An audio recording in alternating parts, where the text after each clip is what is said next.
Hello everyone, সবাইকে নমস্কার। সানডের kitchen থেকে ছুটি নিয়ে চলে গেছিলাম ত্রিবেণী মলে। আর ত্রিবেণী মলের পার্কিং জোনের ভুলভুলাইয়াতে যাতে না যেতে হয় সেই কারণেই চেষ্টা করছিলাম বাইকটা যাতে অন্য কোথাও পার্ক করতে পারি। যাই হোক, ওয়াটার ফাউন্টেনের এখানে ছেলে এসে দেখালো, দেখো মামি, লোক কিভাবে নোংরা করে রেখেছে।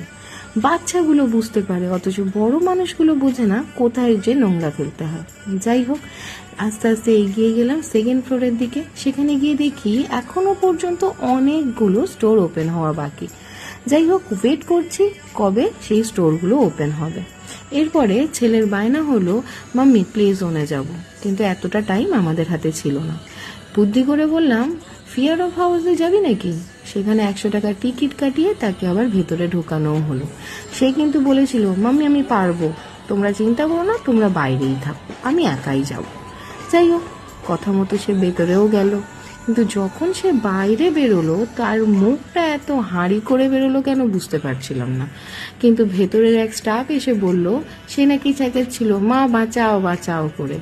তারপরে আর কি, রাগ যত মাম্মির ওপরে। আমার সঙ্গে তার ফটো তুলতে মুখ হাঁড়ি, কিন্তু পাপা যখন বলল, কি সুন্দর সুন্দর করে একদম ফটো তুলে ফেললো। যাই হোক, ছেলে, আমি আর তার বাবা তিনজনে মিলে যে সানডেটা ভালোভাবেই কাটিয়ে এলাম। আর তারপরে ডিনারটাও বাইরে থেকেই করে এসেছিলাম।